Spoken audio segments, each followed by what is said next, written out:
RTP is in the building.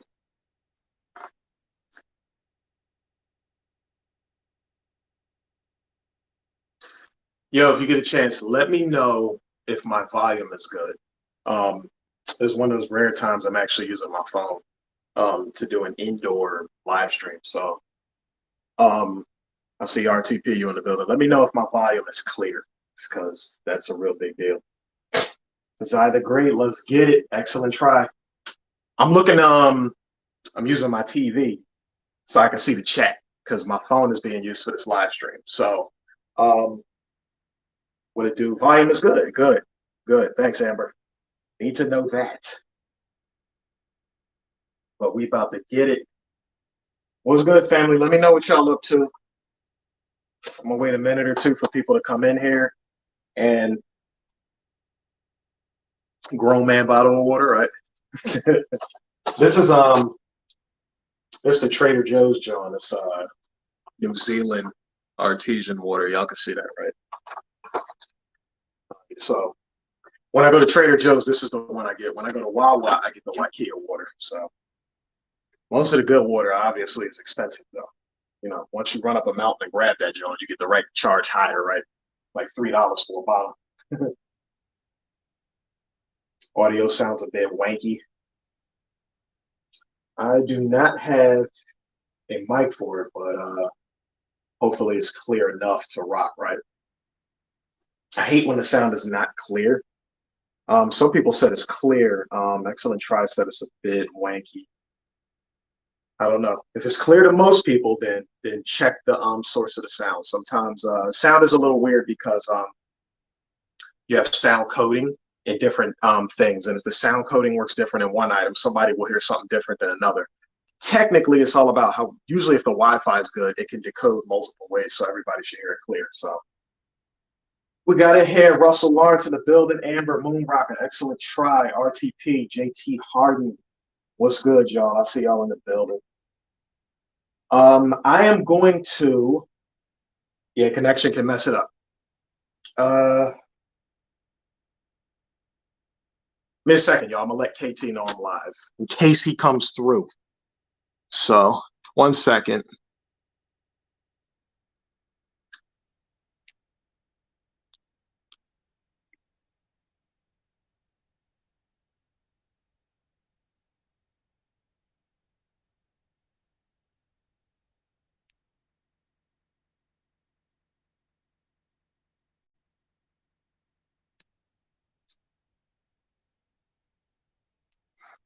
All right. All right, good. We got the snacks. I guess we got to check the kitchen for that, right? Oh, just so y'all know, I'm starting to be asked more and more about the next event, the next health event I'm gonna have. So it's starting to make me consider putting one together. Y'all know I like to do them live. I can do them as a digital version, but not necessarily my cup of tea. I'll do it like I'm doing digital now. So it's like y'all always get digital. I want to try and have something else again where things are live. And Amber, remember you was in the building, y'all. So I definitely remember that. What else we got? Other preliminary information. Always give the updates on Urban Nerds, right? So always want y'all to know we're still working. We got content for Urban Nerds. If you guys haven't seen, we did put up the content from the DC trip. For those who have been checking in on the Urban Nerds channel, the content from the DC trip went up about a week ago. The next content, we need a promo video. There are people asking for our promo videos, but still, I always like to ask the family, if you guys get in touch with anybody who has grant money available, let us know, because we're now working on correspondence. You know, when you do these nonprofits, you do pay people. Like, people think nonprofits is all about volunteering. You have things that you have volunteers for, but the actual organization is a paid running organization, because in order for it to work, we got to have people who have the time to dedicate, and you can't have the time without the money. So that's that thing. So keep us, you know, in mind if you know anybody with grant applications and all that. I get a lot of information about grants, but it's always, hey, call here, check there. It's not that simple. Okay, so that's just us throwing applications into the wind with no connection. So if you guys got connects or a place to go, anything you want to use, we'll chase it down. But the best way is if there's a direct connect, someone who can talk to us and let us know something's available. That's number 2. What else we got? The virtual LLC boot camp. My wife is a CPA, so I know a lot of people because of the, you got the metaverse coming up. You're worried about investing in things like crypto is coming up. You guys are worried about businesses that you have. This is primary. So this is not the LLC workshop is not a crypto workshop. However, most of you may be trying to have an LLC, a corporation, or something you're trying to develop. And you're probably at this point, without even having a business, you're probably worried about taxes. A lot of people want to save money on taxes, but they want to wait till the last minute just to get some money back. What you want is financial planning, okay? And my wife helps with financial planning. So she has the Llc Boot Camp coming up. So when you go to Eventbrite, look up the virtual Llc Boot Camp. And that's with Davita Prey, CPA. And that's going to teach you guys about the structure of owning a business, how to start one, dealing and planning for taxes. Because everybody want to talk trash about people like Trump and the politicians who barely pay their taxes. But what you don't understand is they lobby to have laws and rules created that allow them to write the taxes off to make it legal. So it's the reason why a person might be in a damn near 50% tax bracket, but only pays 11%. That's laws and codes. That is something that my wife helps with. So with the Llc Boot Camp, it's broken into 4 classes. You can pay for the whole thing, or you can pay for individual classes for the part you need, okay? So go to Eventbrite and look up Llc Boot Camp, and it is on the weekend of February 19th, I believe. So I'm going to put a post on my page about it shortly after we get off of here. So keep an eye out on that. And that's for people who are trying to develop businesses, trying to control their own. They got something they want to put out to the world and they want to do it. And you want to make sure you get it financially correct and you have your structure correct so you don't have any hiccups or issues later on. All right. So that's it with that. So I think we're about ready to get into this. So in the last live stream, I was talking to you guys about XNA, right? Which stands for xenonucleic acids, okay? If you need to, you can write this down. You can memorize it whatever way you want to do it. And I gave you guys kind of a brief interruption to it. I mean, not a brief interruption, a brief introduction to it. So in this live stream, what I'm going to do is I'm going to take you guys a little bit deeper.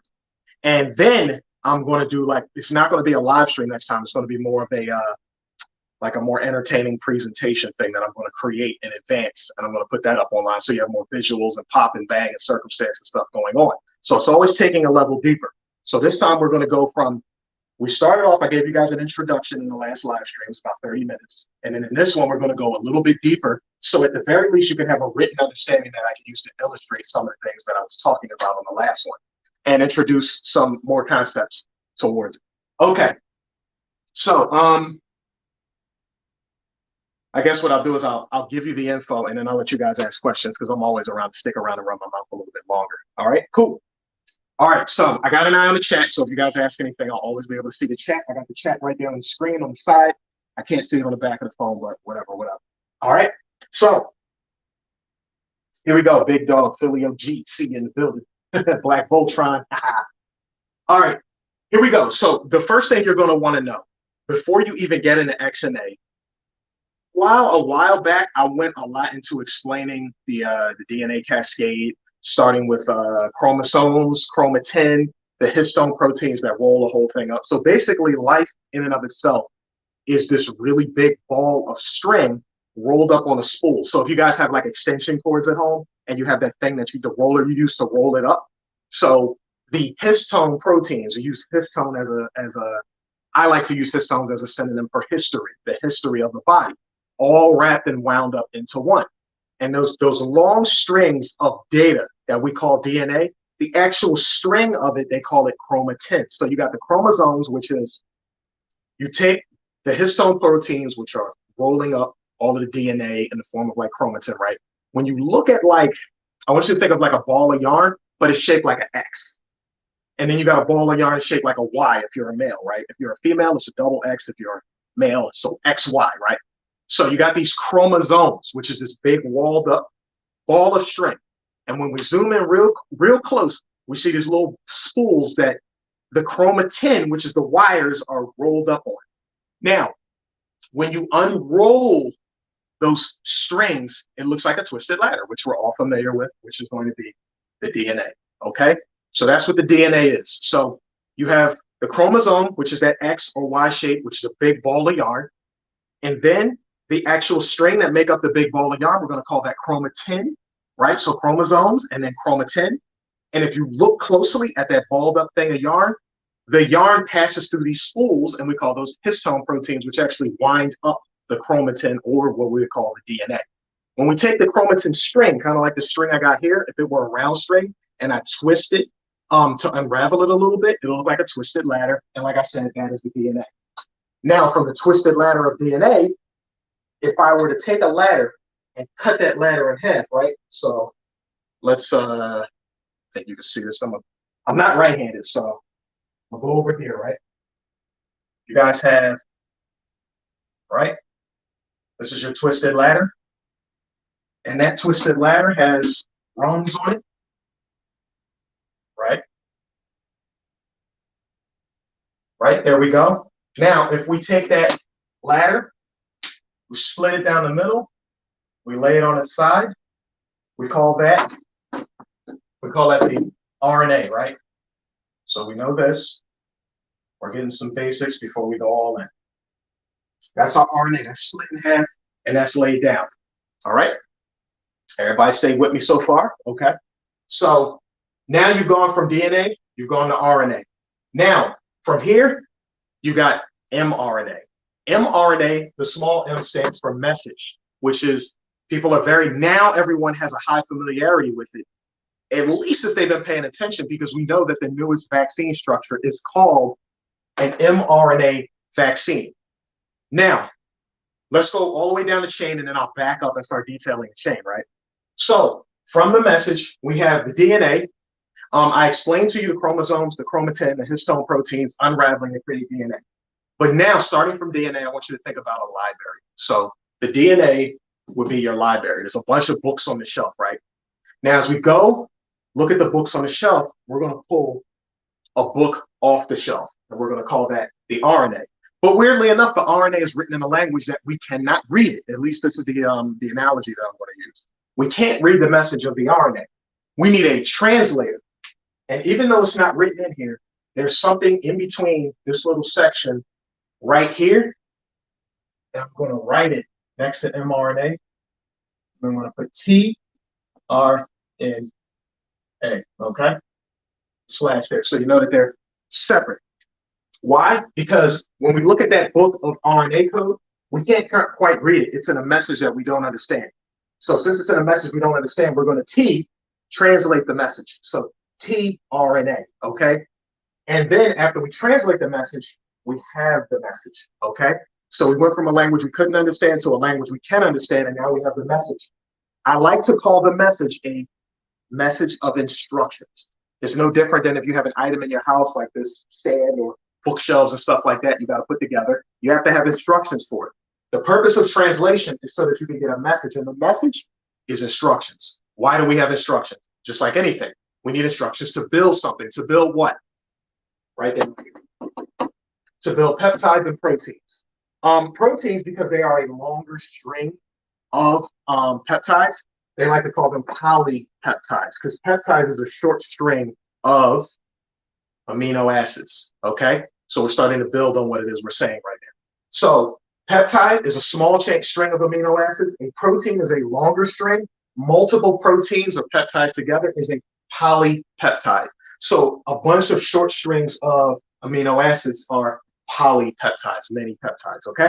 So now that we got that, we're just going to call this whole section proteins. There's a reason they would say peptide, and there's a reason they would say other things, but call this section down here protein. So what are we doing? We're going to the library.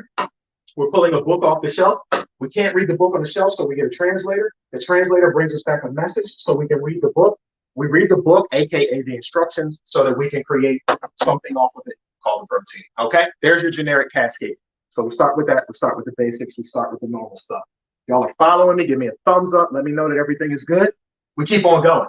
Okay, if you have any questions about just that chain, I'll stop for a minute and address the question. But as we get deeper, the questions might be addressed anyway. but the purpose is to get into this X and A little bit deeper. All right. So, looks good. That's right. Thank you, Black Voltron, with the promo as always. Remember to like, subscribe, hit the bell icon. Although we know usually when you dig into the health information, they kind of shadow ban you in a way. So by you guys keeping up with the channel, it makes it so that the algorithm points all my streams directly to you. Okay. So let's keep on rocking. All right. So we've gone through that whole cascade right there. Now let's get into what's happening in the visual space. So when I told you guys about chromosomes, chromatin, histone proteins, the DNA, the RNA, and the mRNA, if we go over to this little section over here, we'll point at it, this section right here. This whole circle is called your cells, and your body is made up of trillions of them. In fact, this whole thing with me standing here in front of you, this is trillions of cells and extremely small, so you can't see them with the naked eye, but just know that there's trillions of cells. Some of those cells differentiate, and differentiate means one, it's kind of like you're a trash man, you're an engineer, you're a scientist, meaning we are all made up of the same components, but we specialize in specific things. So even though you got trillions of cells, different ones specialize in different things. So you have site is another word used for cell, so CYTE. So melanocytes, leukocytes, white blood cells, red blood cells, or what's the word that I want to use for that? We would say like hemoglobin molecules, but then at that point you're talking about a protein and a pigment. So that's a little bit different. Okay. So keep rocking. This is our illustration side. So all that stuff from the chromosome all the way to translating and creating the message happens in this N right here, which is the nucleus. Okay. The nucleus is the bank vault of a cell. If a nucleus is compromised in any way, then that could cause immune system based reactions that can get the cell destroyed. So we don't want our nucleus compromised. What else don't we want? When you hear us talking about, sometimes you're hearing the conspiracy theories and stuff like that. But when we're talking about your the mRNA vaccine,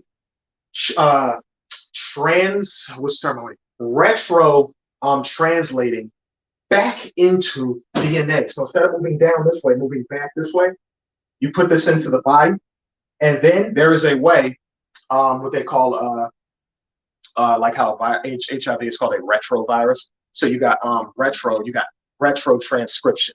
So this direction going downwards, that DNA to RNA, mRNA into a protein, is transcription. And then you have retro transcription, which is going in the reverse direction, which they found out mid last year, according to this one study I read, that the human body can actually do.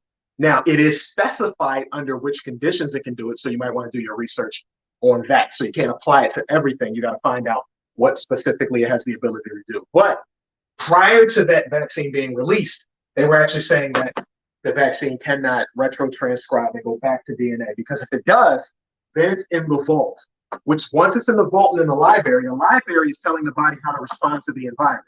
So if the environmental circumstances conditions, the environmental circumstances reveal themselves, or you find yourself in that condition again, it will cause the histones to unravel, the DNA to be pulled, proteins to be translated to cause reactions within that environment.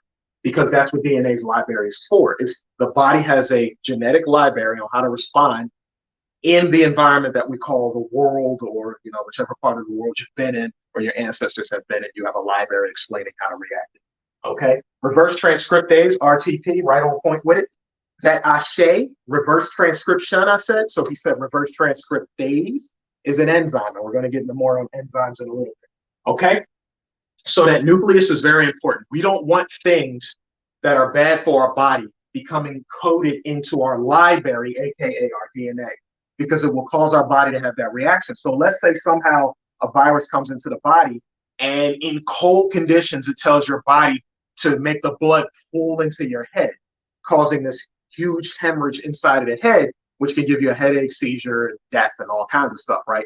We don't want cold weather doing that. So if a virus causes that to happen, and then you get some type of compromisation into your cells, and that cell does not get destroyed as a part of your defense, and that information gets transcribed into the DNA and then replicated across the body, your body is now primed to respond in that environmental condition, which means now you would have to stay out of that environmental condition not to have that issue. And this is the issue with DNA viruses. They have environmental triggers most of the time. So, and keep in mind, you don't necessarily do what we call destroy viruses, you denature them. And I talked about this in a past live stream. Denature is when the shape of anything that's a protein, viruses are proteins, it's when the shape falls apart. That was the whole thing that I was talking about with cooking food, right? When you cook food, you cause the, well, it's not cooking in general, right? Food, oils, all those things you put in the pan have a heat threshold. That's why when you buy like broccoli has like a pale greenish color when you buy it. It's a nice green, but it's more pale. And then if you put it in a pot of boiling water, and y'all should do this when y'all cook it if y'all trying to get that restaurant style cooking, right? You take the broccoli, you know, you carve it off the stalk like you normally do, so you get your individual florets. You run a pot of boiling water, wait till it's boiling.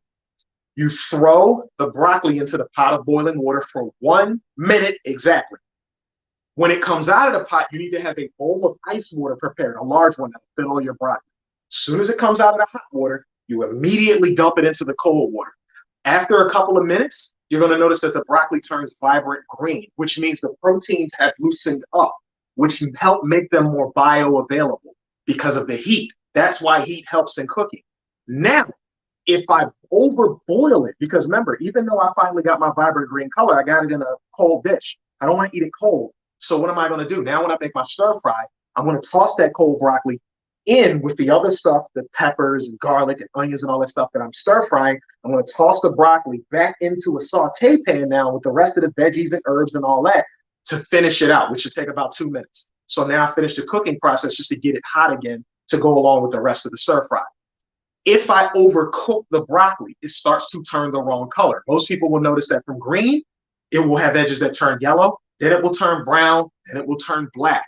Once you start having it fall off of its natural green color, you have denatured it, meaning the proteins that make it hold vibrant green and the shapes that are necessary to make your body do what the food wants it to do when you consume it have been broken apart into individual pieces. So you don't lose what the food was made up of. You lose the shape it was in. And if your body cannot recreate that shape, you just technically lost a form of nutrition that will help your body, because it was all about the shape that will perform a function, aka the protein makeup that was inside the food. So that's why you don't want to overcook it, because the shape that it was put in has now been denatured, meaning it's been broken apart. So with viruses, that's what you want to do. You want to denature and break the virus apart. Now the pieces that make up the virus are nothing but fats and sugars and, you know, and fragments of things that create like RNA and DNA. That's all it is when you break it apart. Now those pieces can be either dumped or recycled to create other things in your body. So things get recycled in your body to actually help. Okay. Is reverse transcriptase that the same thing I was talking about? Yes, sir, it is. Yes, RTP, it is. Reverse transcriptase is the ability to not move in the direction from DNA to RNA to mRNA down to a protein. It's the reverse direction from mRNA back into DNA. That's reverse transcriptase. And that's something that we want our body to be careful about. Natural environmental factors, like you eat food in a new environment and you've got protein structures of the food and the environment stuff that you breathe in and your body takes in. Your body records that information as survival information and transcribes that into the DNA. That's a good thing. But things that make your body have like adverse reactions that are uncomfortable, you don't want to transcribe bad genetic information, aka the message, into your DNA, because that's a bad message causing your body to respond the wrong way in a given environment. Okay? All right, moving on. Let's talk about more details, right? We talked about how we don't want anything compromising the nucleus. Now, what is, I wrote it down, the cytosol. I might as well not say what is. I ain't going to ask you a question if I already got the answer up here. So check it. This blue area here, this blue watery area, this area is called the cytosol. Okay? Cell, cyto. Remember I told you about site earlier? So we know it's based on something inside the cell, right? But this is the cell waters. This is the watery area.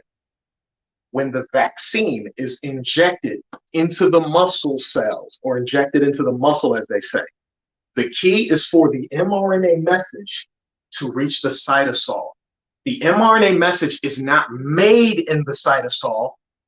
It is moved out of the nucleus. Once the message is created, it's moved out of the nucleus into the cytosol, because in the cytosol is things like the Golgi apparatus, ribosomes, the rough endoplasmic reticulum, all these things that are going to string a protein together and package it for you. And that is why I have these green sections you see up here and the stuff inside of this box. So let's talk about it, right?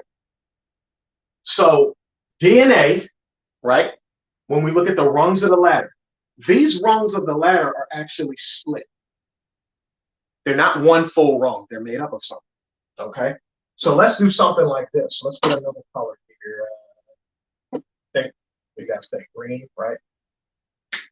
Let's start making another color. Now, why am I doing that? Because DNA is what you would call a nucleic acid, right? DNA, RNA, tRNA, XNA. These are nucleic acids, okay? That's why it's called xenonucleic acid, deoxyribonucleic acid. And these nucleic acids are made up of three things: the nucleotide itself, which is these four letters, a nitrogenous base, as they call it. Then you have two other things. You have the sugar, and then you have the what is the third thing? You got the sugar, you got the phosphorus, right? You have a phosphorus backbone, so we know DNA is made up of phosphorus, right? Then we have the sugar that backs it up, deoxyribose, ribose nucleic acid. So the D is just deoxygenated ribonucleic acid. RNA, ribonucleic acid. Ribose with that OSE. OSE means it's a sugar. Okay, so the OSE is a sugar. Glucose, fructose, sucralose, you got it, right? If you hear all OL on the end, its chances are it's alcohol. Xylitol, alcohol, like y'all get it, right? So the DNA itself is made up of 4 nucleotides, is the term they use. And the 4 nucleotides is A, T, C, and G. And the reason this U is here, it should actually be down here next to RNA. So what I'm gonna do is I'm gonna draw a line and I'm gonna put a U right here. Because the meaning of these things are adenine, thymine, cytosine, guanine. The rungs on the ladder are 2, and 2 of these match up to create the rungs of the ladder. And I believe it's AT and C and G go together. That's the most stable form of all of it, okay? So this could be AT, AT, CG, AT, CT, whatever. What it is of these 4 letters, you can make up a combinations of them. But the combination of them, what's the point of the combination of them? The purpose of combining these letters is to create codons, and codons translate to an amino acid, okay? So that's why down here it's in green, say green, green. Codons, which are 3 of these letters together. Don't worry about this. The DNA wrapping eventually gets dropped in the RNA to make the translation, and that's where you get these letters coming in 3s right here, okay? So don't worry about the fact that they're combined in doubles on the ladder. It's down here when you start to notice that they're combined in 3s. So every 3 of these nucleotides, I believe nucleotides, I'm trying not to confuse them, right? So these nucleotides, right? 3 of them together make up a codon. Each codon turns into one of these amino acids. How do you know which one? You can look this up online. When you look it up online, there's a grid. It has ATCG running down one side, ATCG running this way. And if you're looking at the A block on the side, and then the A block up top, and then the next letter in the 3rd position, you go all the way to the right, it'll show you the amino acid that's being created. So when these letters come together, they create the amino acid translation. And these are all the amino acids right here. If you guys study the amino acids, you don't just have to say, oh, vitamin C, is for is to help you fight off and fend disease. And vitamin D is to help with the integrity and structure of the body and hormones and all that. Vitamin E and all this stuff. You don't have to do all that. You can actually study the individual amino acids because you're going to find that you can define them the same way. Oh, if arginine, if I have a bunch of arginine in my body, I can convert with the sunlight. I can convert arginine into nitric oxide, and nitric oxide makes the man stand up in the morning, right? You start knowing things like that. but there's 20 of these things. And if you look on here, it actually reads to more than 20 because they said there were like 2 more amino acids they found, which is like hydroxyproline, taurine, and all that, right? Taurine is actually a major nutrient that some people use to treat certain things. So, it's been for that long. Yo, Joe Guy and Irish. Yeah, it's been 29 minutes, but we set up for the X and A portion. So you good if you already understand the cascade from like chromosomes all the way to DNA and stuff and translation into proteins. If you know that, then follow along because we good. We right on the swing of it, right? So glycine, alanine, serine, threonine, cysteine, valine, leucine, isoleucine, proline, methionine. For those who don't know, when you buy your selenium out of the store, you want selenomethionine. Selenium is like a master antioxidant. So for your antioxidant system, no selenium, good luck with fighting off things like viruses, right? So you need that selenium, okay? Arginine can renature proteins, if I understand correctly. Do not know, but you might be right. Mainly because I have not spent a lot of time individually. So there's a huge database concerning all these proteins if you go through all of them. So I can call like a few things out. But if you're talking about renaturing proteins, we got to respect the fact that proteins are actually built utilizing all of these, but not all at the same time, all the time. Because then you got things like, for instance, there's a reason I underline certain ones. The red ones that I underline are essential, meaning your body cannot make them on their own. You must get them out of the food source. Then there are ones called conditional, meaning if you're in a bad situation where you're very sick and you're hyper losing your protein breakdown is crazy, then you need more of these blue ones: cysteine, proline, glutamine, hydroxyproline, taurine. You need more of those when things get pretty bad with disease. So those are conditional, but the red ones, you got to get them out of food. The others you can actually build within your body, okay? So, because remember, there's always a structure to all these things being built. How, right? We just told you, like nucleotides. Nucleotides codoned out, translate into amino acids. So if you want to translate and create something, then you can use these to help do it. And there's always a makeup, just like DNA is made up of a nitrogenous base, nucleotide, and a sugar. I mean, a phosphorus, a sugar, and a nucleic acid, a nitrogenous base, so to speak, right? So that's how you know, right? So yeah, KT actually mentioned XNA on his Blood Wars on Patreon. And I told him when I spoke to him, I was like, yes, that brought it up for me to kind of go over this whole thing. So, all right, let's keep going, right? So we got that, right?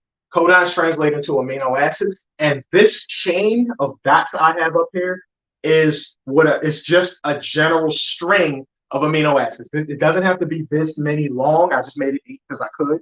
But when you're talking about things like viruses, you're talking about, in some cases, over 500,000 of these. Now, the longer it gets, the easier it is to become unstable, but they get up pretty high, just so you know. There's a lot of these amino acids. So when you see something that's like 500,000 amino acids long, yeah, it's from this list. Then when you string them together, different positions have different names to make up that thing. But this is the thing. What determines how it acts is the shape. I've been speaking so much in the past few live streams, whether it be on Instagram or whether it be on Facebook or whether it be on YouTube. I'm always talking about shapes. The shapes are what causes proper or improper correspondence. So even though you string these amino acids together, and the N and the C, not a big deal. You guys can check it out if you want. It just means there's a nitrogen terminal and a carboxyl terminal, which means that each side has to have a terminal side, which means this is things that the nitric N would connect to and the carbon end would connect to. So you use those in forming up, like if you're doing chemistry, you would understand those kinds of things to know where to link things on, take things off, break bonds, and so on and so forth. That's what that whole thing is about, okay? So you take some hydrogen, and these hydrogen bonds help, along with some other things, to fold the protein. That's why I have this random shape here, right? I'm a circle, just so you can separate it, all right? Right here. That would be like it's not an exact thing. I just did it for the hell of it as an illustration, but that's protein folding, okay? And you get things that help do that, including hydrogen as the bonder, okay? Hydrogen bonds help connect the DNA, like these things right here. These are held by hydrogen bonds, okay? So keep that in mind too. That's actually an important thing when you study X and A, hydrogen bonding, all right? So we took this DNA, we took this RNA, we translated the RNA to create a message, which is mRNA. Once we had our mRNA made, we come outside the nucleus into the cytosol, where now the machinery is there. They use that word when the vaccine's building, right? The vaccine will give instructions so that your body, the mRNA will make your body's machinery manufacture the spike protein from the virus. And then your body will recreate the spike protein, stick it on the surface of the cell. Y'all see these little colors I got on the outside? You can actually stick things on the surface of that cell, and then the body will look at the thing that's stuck on the surface of the cell and wonder what it is. And if it doesn't recognize it, it targets it for destruction. And it targets it for destruction by tagging it. And the tagging comes from the antibodies. If y'all remind me near the end of this, I'll go over some antibody stuff for y'all, just so y'all know that whole thing, right? Does the intimacy depend on what amino acids at the end of on either side? As far as I know from my study so far, no, I didn't get anything indicating that. It just has to do with what can connect to each side, because when you study chemistry or the table of elements, the point where you go from hydrogen to oxygen to carbon is the point at which things become tangible. Okay, so you have to have a carbon terminal to connect something carbon-based to it to make it a tangible thing that can be held. Generally, if it doesn't have a carbon attached to it or something beyond carbon, there's no way to make it physically tangible. It's more like a gas or a liquid, something that'll slip through the fingers. Okay. All right. Taric Energetic 7C in building. All right, so we did that. We got our mRNA. Let's show you, right? We're gonna put it mRNA. And now we have our mRNA down here inside of the cytosol, which is where the machinery, your ribosomes, ribose bodies, right?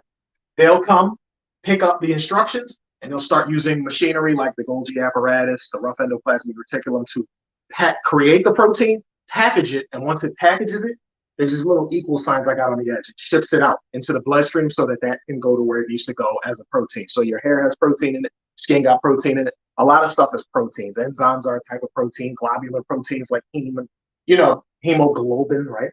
So that's what it's all about. But that gets built in the cytosol. So what they're trying to tell you when they're talking about the vaccine, at least, is that the mRNA gets injected into the cell and it only reaches the cytosol. It doesn't reverse transcribe back into the nucleus to run from here, back up to here, back up to here. That's what they're saying it doesn't do. If that's what they put out, you're kind of stuck with that. So unless they tell you that, unless they're giving you the answer you're looking for, you can only interject, project, and assume other things. That's just how it goes. You can make logical sense, but if they don't hand it back to you, you really don't have any proof to go forward with at that point, unless you can physically prove what it is you're trying to say in a lab. So, okay. If you want, since you're asking, I'll describe. So the colors outside the cell, those little half circles, those are called receptor sites. Receptor, think about to receive. When things bump into the cell wall, everything can't just get in. Why? Because the wall around that cell is a phospholipid, meaning phosphorus and fat, bilayer. Bilayer meaning two coming together. One faces in. They both face inward towards each other. So it's fat-based, which means it's not water-loving. So you drink a bunch of water and send it through your body. It's not just going to easily pass right into the cell, because this is the phospholipid bilayer is what they call hydrophobic, okay, meaning it does not like water. So for things to get in that are not able to easily transfuse or go through the cell wall into the cytosol, they have to hit these checkpoints. And those checkpoints are like enzymes that help things kind of connect and do certain things in order to allow themselves to come in. You can even use, in some of these cases, electric voltage will allow it. So when you do your studies on that, you'll run into these different things that obviously I can't go down the rabbit hole about right now. Right. You can say glycoproteins, yeah, that's another type of it, right? But yes, these studied different color areas is just to show you that the outside of the cell is made up like cholesterol, fats, proteins, phosphorus, sugars. That's these little green dotted areas I put here, sugar proteins and stuff, or glycoproteins, right? Different things around the cell wall. The cell wall does not just let any old thing in. There's different ways to get in, and it has a checkpoint system to even let anything through that wall. The reason that a virus can make it through is because the outer wall that this is, the virus's outer wall is the same. So when they touch, it causes this area right here that I'm rubbing out, that edge of that, it will fuse and connect to the virus's outer wall, because the outer wall of the virus is not the virus itself. The key is to get the instructions in that will build a protein. And as you build the protein, there is a mechanism of action now doing things in your body that's causing the adverse reactions. That's the actual virus, not the outer coat of the virus. The reason the vaccines and stuff are targeting the outer coat of the virus is because the outer coat of the virus needs to use a spike protein to stick to your cell wall, and then it fuses with your cell wall because it's a phospholipid bilayer.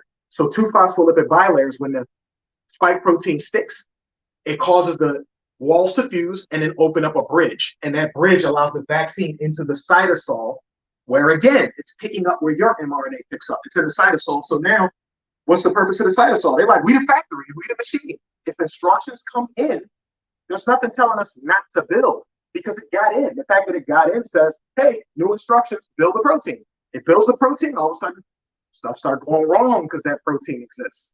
And when that happens, guess what? You're now getting a little into immunology here, but what can happen is once that protein starts destroying parts of your cell, if your cell cannot optimally defend itself, because there are white blood cells floating around, lysosomes and stuff like that, floating around your cell. If it cannot deal with the virus and it gets compromised, it can actually take a piece of what's going on inside of itself and stick it on the surface of the cell, just like these other things. And when the sentinels, the white blood cells and stuff in your bloodstream float by and notice that on the cell, they can use that to target the cell and center it for destruction.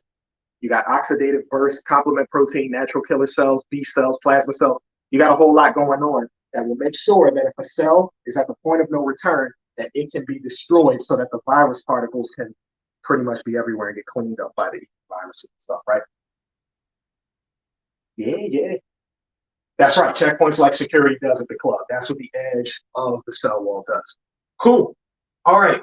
Now that we have the cascade from DNA down to protein, we explain the nucleotides, which is the different letters. There are different combinations of those letters that create proteins. I showed you what the illustration of the cell is and where these translation factors happen, how the nucleus is like the backbone in your body. You don't want to compromise, right? How proteins are laid out, how they can be folded up to a certain shape to perform a certain function. We explained the DNA ladder and the RNA, when you cut the ladder in half and lay it down. We talked about all that, right? Now, because we have that base, we can move into XNA. DNA is deoxyribonucleic acid. I told you guys it's a sugar backbone. It's phosphorus, then there's a sugar backbone, and then there's the actual nucleic base or the nitrogenous base that builds these things up, right? XNA is xenonucleic acid. It's synthetic. That is admitted. It is a synthetic thing. It does not exist in real life. However, speculations after studying it help scientists believe that there may not have just been DNA. They are saying this in their data, so you guys might want to read up on it if you didn't see it. They are believing that DNA may not have been the only structure to help build life the way it is right now, that other structures of DNA life might have existed for more variability within the environment. Now we're going to find out why, maybe not, but at the same time, let's keep going. So notice I got XNA here and then I got other stuff here. What makes XNA and other NAs different is they're built with a different sugar backbone. I always forget what XNA is. It's like it begins with an F, but it's a type of sugar, furanose or something like that. I always forget the name. But GNA, this is glycol nucleic acid. HNA, hexonucleic acid. So you change the sugar backbone, you now have a different shape, right? Dropping stuff. You now have a different shape that can cause different functions to be performed. And this is the essence of why this whole thing is important. So let's go into why. We're dropping through the same cascade, right?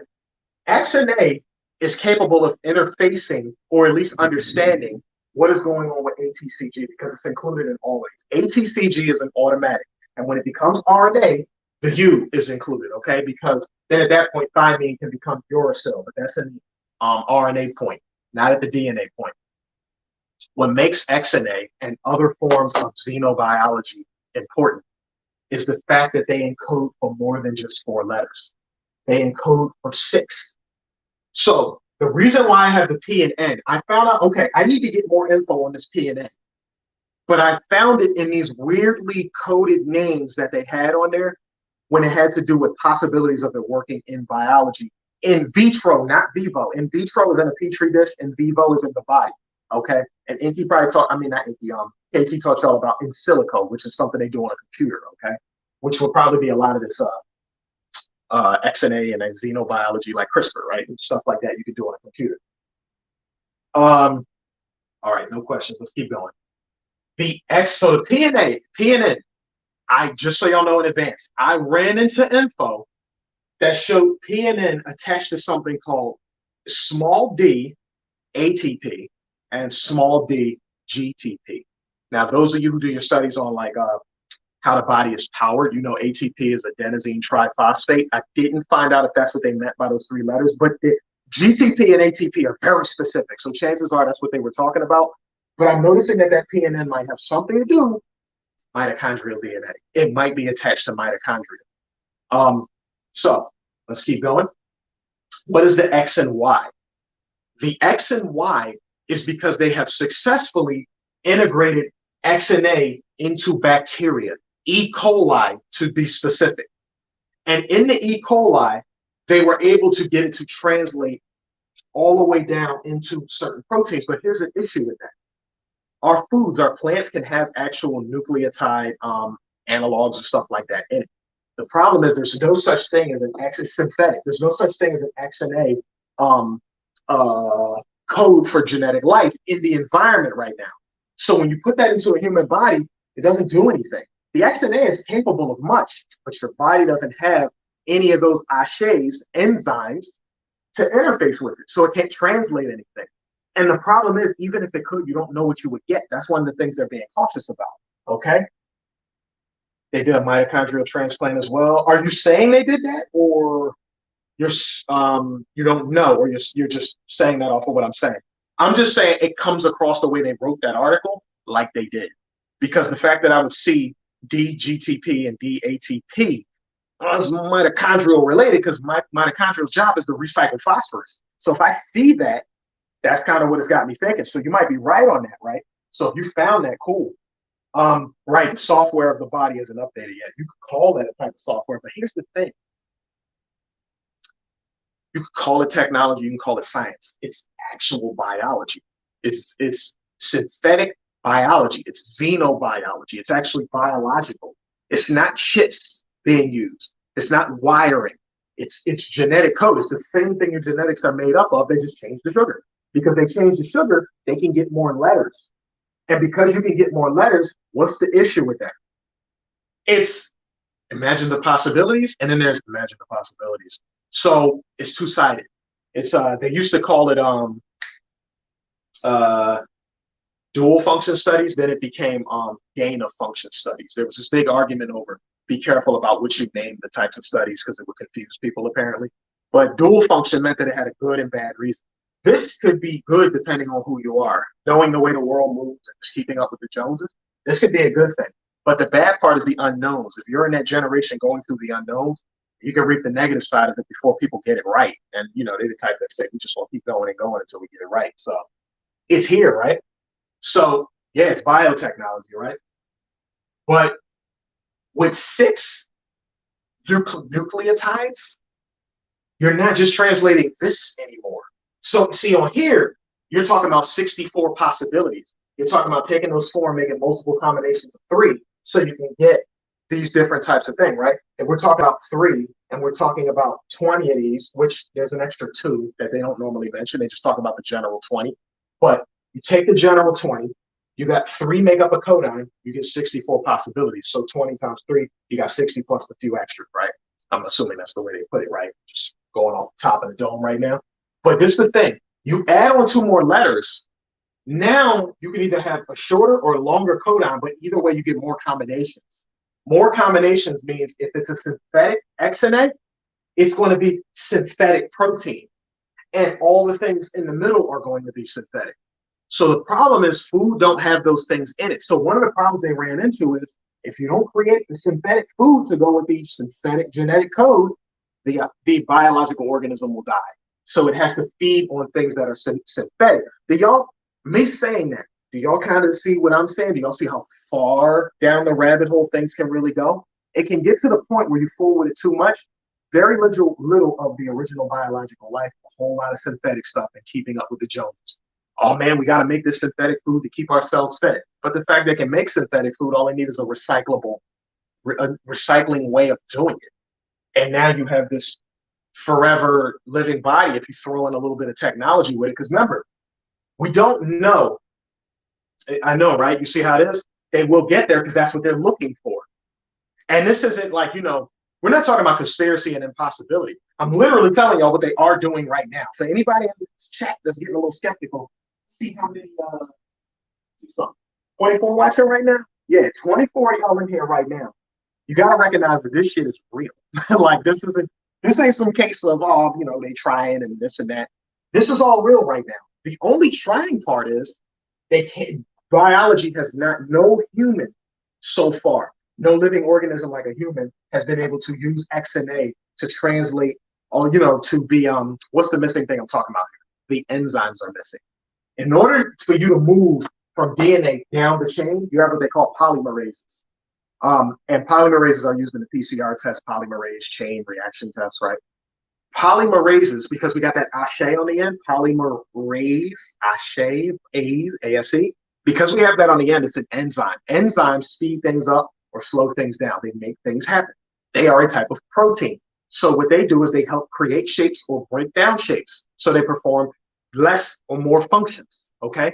So because they can do that, you have to have the proper enzyme, which is a protein, that will pull some things in to create new shapes. If it does not recognize the shape, it's not going to respond. So you put the XNA in there next to the software that's used to translate these things down in the protein, and nothing happens. And that's their issue. But they got something that happened with the X and Y one with the E. coli. You see what I mean? Then they found out they had to feed it and all that stuff like that. The issue is you get your DNA to start recognizing it and moving it. What the hell proteins are we going to get? Because remember, the moment X and A, if that becomes translatable, it has to move through this cascade, right? It's not going to be X and A. I mean, you can say RNA and mRNA just for the sake of calling it that. But what it's saying is going from XNA to a message to create a protein. And because you're using XNA with a different sugar backbone and you have more nucleotides to choose from, more letters, 6 instead of 4, or 6 instead of 5, if you want to include the U in some cases, right?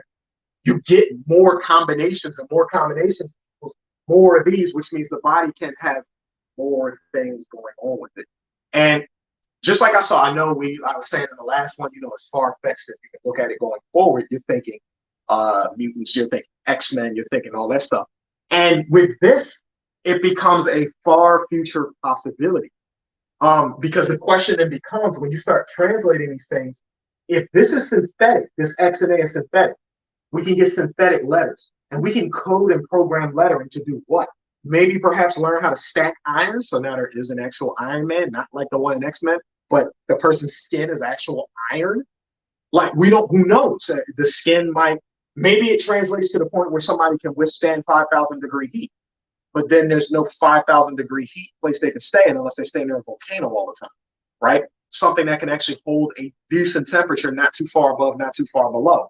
So that's a whole different story. You get into this big bag of, whatever, right? What about it, Jackson? You tell me. What about it? Because you got to keep in mind, right here, you got your Watson and was it Watson Crick? Is that the right one? Pairing system. This won't even look like this. If you get a lot of base pairs in there, this won't look like this anymore. It starts looking weird. It starts looking like wrenches touching wrenches. It's still the spiraling DNA ladder, but these rungs start to look a little different. And that's the implications of it. So synthetic start equals synthetic finish. So these are going to have to be named synthetically, and you're going to get a lot more than just 20 because now you're adding on more bases, and I think that pushes you up into what? 200 something? 6 instead of 4. You might be in like a 256 category.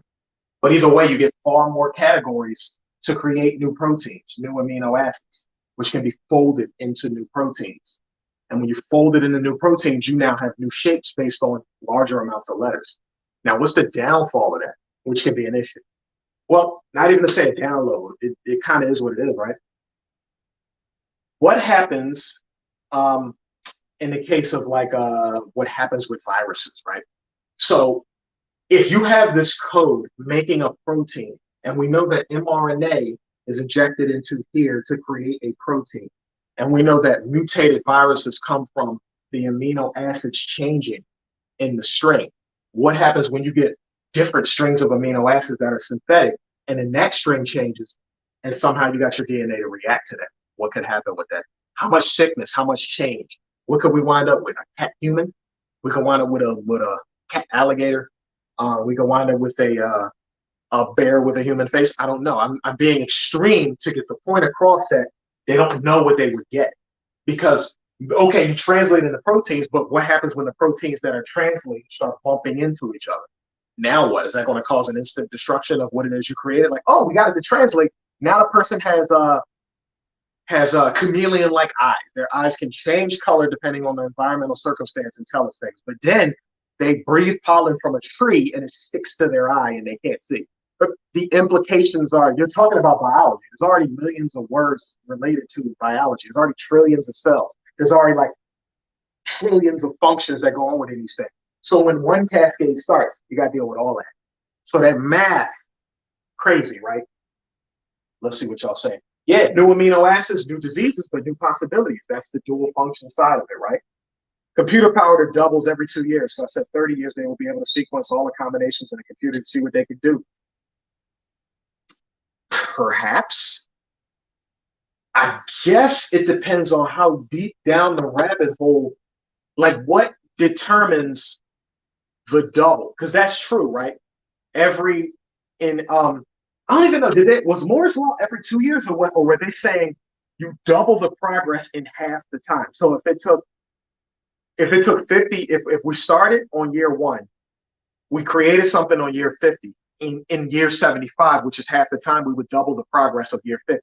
And then in 12.5 years, you would double the half of that. I thought it was more like that you every in half the time you double the progress. It was something like that. I thought that was what it was. But okay, what else you got? Genetically modified humans with genetically modified dormant tissues to be activated. You see Black Voltron, you see how deep down the rabbit hole it actually gets? And if you're into science, it's, you could say, scary. It's usually, see, to a scientist, it's usually scary when you run into a reality that you don't like. It's exciting before you do. You see what I mean? Because you might, let me show y'all something. My wife brought up a good point. She was talking about how the media and things you look at, your entertainment, tends to try and prepare you for things. Did y'all notice, like, Disney and the whole Marvel thing and the fantasy thing is huge right now. What else is huge? Y'all play Call of Duty? And you know they have the zombie thing, right? They got the zombie portion of Call of Duty. Resident Evil Village. So you'll see that. What else? This is a zombie game, Back 4 Blood, very popular. Multiplayer zombie game, how to work together in a situation where the zombies are coming after you. And a game that just came out and I'm playing it right now, Dying Light 2. So it's called Beyond, I think it's called Beyond, it's right on the front. Stay Human. Stay Human? Right? And what's happening? He's already infected. He needs to stay in places to keep himself from turning. Are y'all watching, let me know how many of y'all are watching Netflix and y'all are watching, I think it's called We're All Gonna Die. Y'all watch that one? The Korean joint? So the Korean joint, We're All Gonna Die, pandemic happens in Korea. So a bunch of people are trying to survive there. World War Z, The Walking Dead. What other games they got? They got a couple other games that have the zombie-like nature thing coming out. Well, conditioning, right? Dark Chameleon, conditioning, right? They condition you to accept a certain reality so you could think of who you would be in it. And then when it finally happens, it scares the hell out of you, but you revert to the conditioning that you were given. Hey, when I watch movies, some people got together, some people were savages. But then some people realize that motherfuckers can't be trusted. They don't. And you start going through only the thought process of what happened. But what happens when you're up, excuse me, when you're of like this holistic, hold on. Phone ringing. Fine. Sorry, I don't know if that stopped my live stream. My phone was ringing, brother calling. But yeah, so damn, forgot the point that I was gonna make. Um, we were talking about the conditioning, we were talking about the zombie-like nature and things like that. Oh, you know, you're deciding what type of person you want to be in a post-apocalyptic society. So why not? Remember, as this science come out, somebody's chasing it. Someone's going to always try. I mean, unless you got enough people to stop them from trying it and keep the checks and balances around to make sure nobody sneaks and does it, you're talking about they're going to go down this rabbit hole. So for those who are also scientific minded and chess players, if you're a healer, if you want to be a healer, if you want to know something about healing, then you got to keep up too, because when that time comes, a lot of people will be scared. A lot of people will be getting hurt. A lot of people will be getting attacked for the purposes of survival, right? So the better you prepare your mind, because mind comes first. You have to know in your mind, if such a thing could happen, how you would respond. Where would you be able to help? Do you know how to grow food? Do you know how to find food? Do you know where to go? Do you know how to find shelter? Do you know how to create shelter? Do you know how to defend yourself? All these things, the fact that I'm even mentioning this right now is a part of the conditioning that says we live in a world where people can be cruel and not care about the consequences to the point where they go so deep down the rabbit hole, it could create a serious problem. And the fact that, like I said, it feels like it's a conditioning thing coming on to go along with it is crazy. So, but it is what it is, right? Those who are leading the society, we might be so conscious minded and, you know, talk about, you know, raising yourself from 3D to the 5D and all this different stuff. But at the end of the day, what goes on in the world affects all of us. We're all unified. If we can agree with like string theory type stuff, we're all connected, which is why scalar activity can happen. What is scalar? Scalar is the ability. So this string I got, when I go like this, that wave, if this string was really long, takes a while to make it on down. When I'm talking about scalar, scalar does like this. If one end gets pushed, the other side naturally responds. So that's how we look at each other, right? So if that's the case, then we can only assume that where something happens on one end of the earth, it affects everything everywhere else. If a person is one of the, like Dr. Sebi, when Dr. Sebi was alive, that had a big impact on our culture as far as holistic people. So when Dr. Sebi dies, that gift is taken away. We move on about our lives, you know, as in the, you know, we move on about our lives with Dr. Sebi not being there. So regardless of what happens to him, Dr. Sebi's not here. If Dr. Sebi was here, then there'd be a little more light in the world and things would be a little bit different right now. So whether people knew him or not, there's direct impact implications of that. The people who find out about Dr. Sebi now got to look at it as like, damn, all I can do is hear about him and whatever's left of whatever products that's being put out now, and hopefully still has the integrity. Those who were around Dr. Sebi when Dr. Sebi was here actually have experience of the magic that was Dr. Sebi, right? So, but then there were people who weren't around him who can only assume. And then there's those who like believe in the miracle that was what he was talking about. And then those who are like, nah, it's bullshit, because they need to believe in what it is they believe in, which is medicine got it right. Man, if he was that great, then this would have happened. And they start projecting all the stuff that makes them mad about, you know, the things that Dr. Sebi doing not having to them. So let's see what y'all saying. Yeah, when you know they're looking to create superhumans, animals, and Frankensteins to maintain the system. I mean, what can you do? You got people in the Black community running around with the shit. What's that theory that they talk about? They were created in the lab kind of thing. Opening the door to it, right? They can literally know that that's not true and walk up to you and be like, yeah, that's true. We was made in the lab, so we making things. They can use that same knowledge against you, right? So it's all that we all gonna have headbutts on beliefs. The pressure of the environment and us discovering new things is what makes us grow as humans. That's living. That's just what it is. They act this way, you act this way. Y'all start arguing over the differences between y'all. Where they come from, you can't trust any damn body. You got to make sure you control all the resources and stuff like that to be sure you're going to always have and protect your family. People who come from Africa, who get sunlight, food grows on trees all the time, everything's all right. God will always supply. Things were here for us and will always be here for us. There's enough for all of us. But when the two don't agree and one start fighting to take something from a person who don't like to fight like that and force them both to have to fight, then eventually when they find their safe zones, they got to protect their safe zones. And now you got a whole world full of that same thing. A bunch of people talking about safety because you can't trust any damn body. You can't trust people in your neighborhood. You damn near can't trust the government anymore because they do everything for profit. they're telling you that they hate other countries, and then you go to other countries and you find people that hate you because of the country you're from. But then you find people who like you, people who want to share with you. But that's considered a rare thing because it's not everywhere. You got to still protect yourself if there's just one person who might be able to get you. That's the world we live in, right? Yo, George Megan in the building. Metallic maniac. Zero carbon emissions. Nobody exhaling. If it's ethical, and I think we have already passed the Rubicon, we have to keep going, but we will split into two worlds. At some point, yeah, I believe that'll happen. Could that be a conditioned mindset? Yeah, because it always seems to happen, right? What's that, John? Something, The Maze Cure. That was a movie where we're split into two worlds. Elysium. I always tell people watch Elysium. That's two worlds. That's the poor down here on Earth. The rich took all their technology and built this like haven halo out there in the sky. I forgot the name of the one with that girl who's like looks like an animated character, but she's a robot put back together. That movie, it was the people down on Earth looking up there, up the chains, the rich people who were up there. It's always this us and them mentality, you know. Demolition Man, going back classic.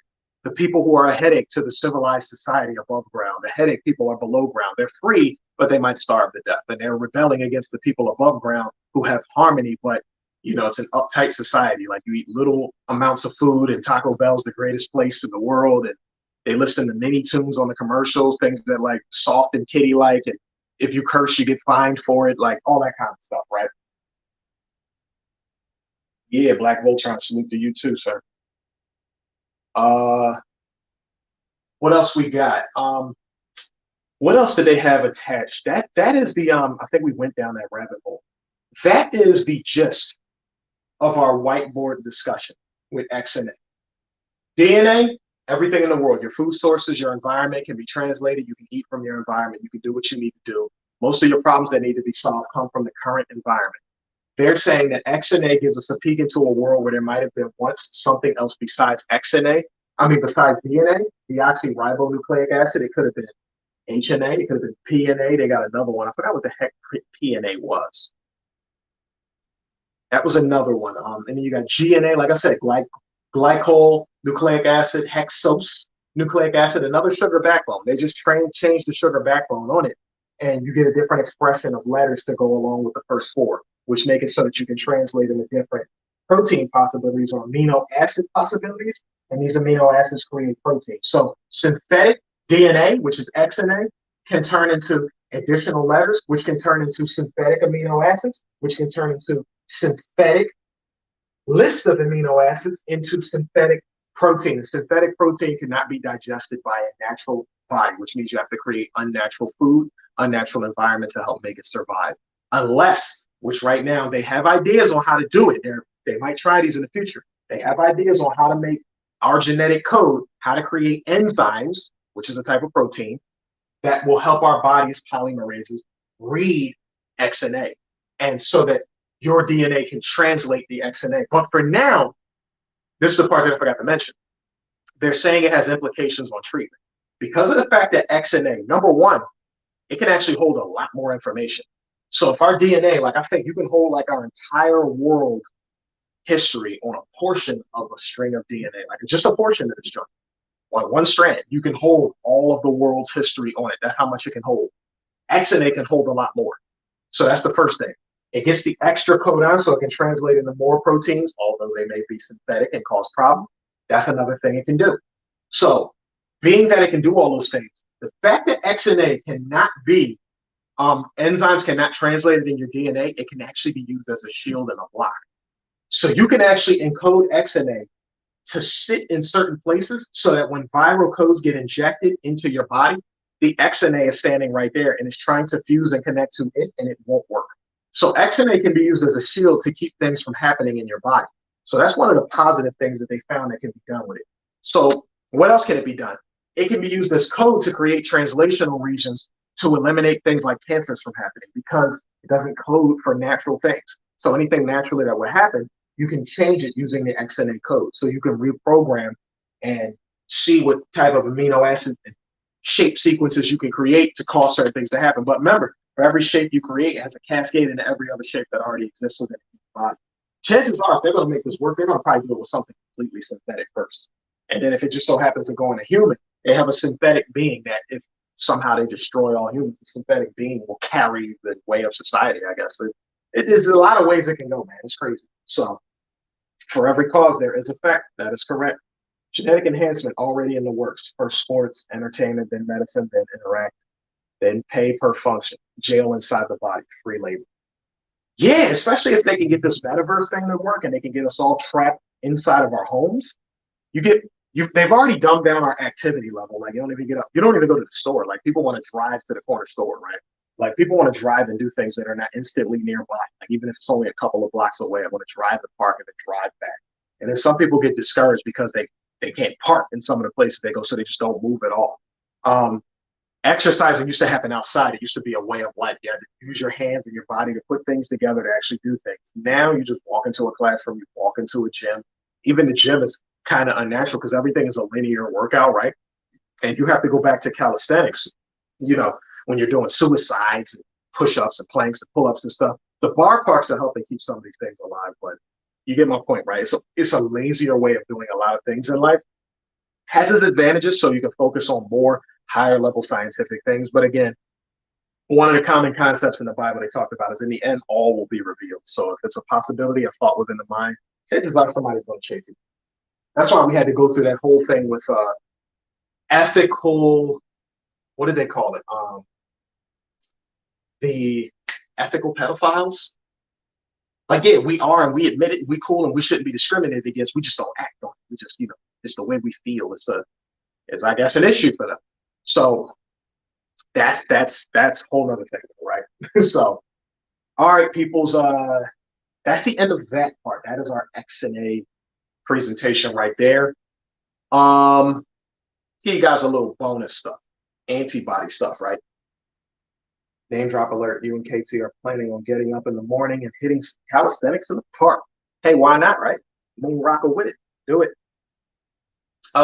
Antibodies. I'll give y'all a little extra information because what we're talking about here actually crosses the immunity pathway. So this cell mediated immunity is what you would call it. There's a lot of stuff that goes on with the cell that can cause it to either live or be destroyed. One of the biggest things you need to know about it is if it becomes affected.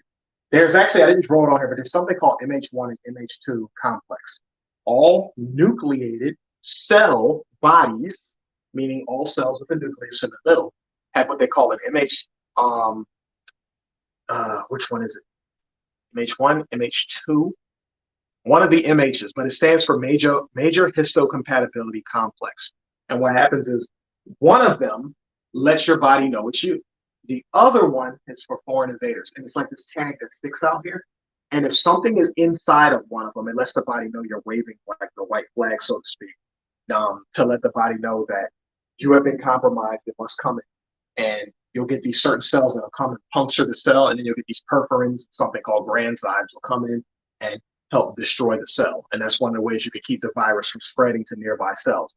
White blood cells can do this too.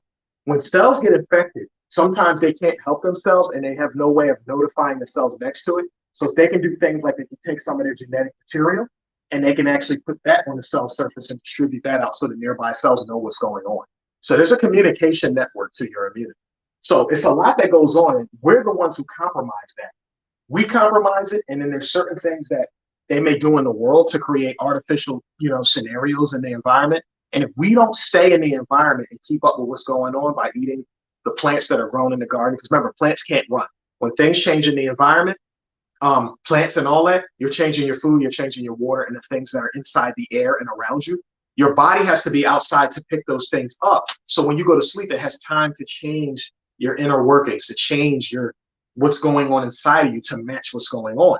So if you've been staying in a house and you don't really get out like that and get into a lot of environmental things, and it's kind of like I believe, I can't remember who said it earlier, it's kind of like we're on web 3.1 and you're still on 1.1. The jump is so big that your body can't make the adjustment fast enough, and then your body's still like, you're working on 1.2, 1.3, you're still trying to get to 2.0. We're on 3.1, and then you catch a 2.5 virus. You never made it to 2.5, so the 2.5 virus gets you. But those who have been going outside already are completely up to date to 3.1. So at the very least, their body got some knowledge that the thing is out there and it can mount some type of decent response. After that, it's all up to genetics, environment, and your health. And if you have all those things in play, then you wind up in that 98% of people who catch the virus don't really have much of a problem. If you take out the environmental factor, meaning you're doing everything right, but your environment is bad, or your genetics, you're from the wrong location and you get bad shape matching, which can happen, that can be you having very extreme symptoms. But when you have the health info, you have the health issue, you have the genetic issue, the environment issue, comorbidities and all that extra stuff, you fall into that 2% who get extremely sick or the ones who die. So that's what happens. So there's a very small portion of it that's luck, which would be genetics. And then there's another portion of it we heavily control that would drastically drop the deaths, which is the health aspect. But we live in a world where they're like, you gotta let people do what they want to do, and they allow the world to supply people the foods and the unnecessary stuff to our life that we shouldn't need, like the fact that we have to smoke to not stay stressed and stuff like that. It is what it is, right? We see TNA, that was another one. TNA, peptide nucleic acid. TNA, that was the other one I was talking about, right? Hexatol nucleic acid. But they didn't call it hexatol when I first saw it. They called it hexose. Hexose would be the sugar. Hexatol would be the alcohol. But hey, it's probably in there. And glycol, you see that one up here. That one is definitely in here, right? Yeah, germ theory and terrain. Oh, just so y'all know, this stuff rides on the back of Darwin's theory of evolution. So be careful with that. Remember, Darwin's theory of evolution, if you study it correctly, it says that as God keeps creating, God creates something better. White people have been trying to use that to say that since we came after black people, we're better. But this is the thing, they went into negative birth rate faster than we did. So it's, come on, man. Like, know your shit. You don't fall for stuff like that, right?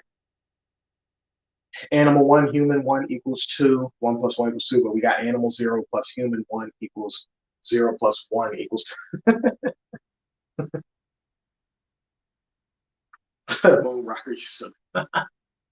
But yes, I was going to talk to you guys about immunos. Here's something you guys should know. I always talk about shapes when it comes to immunology, but here's what you should know. Let me, you guys don't mind, I'm gonna wipe off my drawing side of the board. Wipe it.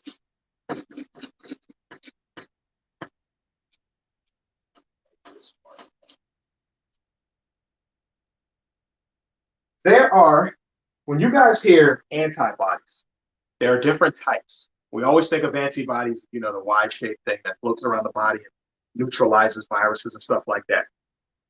You have to be familiar with the different types, and the letters they use is GAMED, G-A-M-E-D, like video games, but games, G-A-M-E-D at the end. So these are IG bodies. IG bodies are immunoglobulins, aka antibodies. IgG, IgA, IgM, IgE, IgD. Okay? IgG is the most abundant. You get a lot of IgG passing through the placenta from the mother. You get the same thing. I think you get a little bit of A, and you get some M in there. So mother's milk is really important, right? He said, when you clear the drawings to the tear to the eye. Trust me, I can animate the hell out of some drawings. I don't mind erasing those. You guys are used to this. In IgG bodies, it is shaped like the Y, right? IgA bodies, check it, dimer.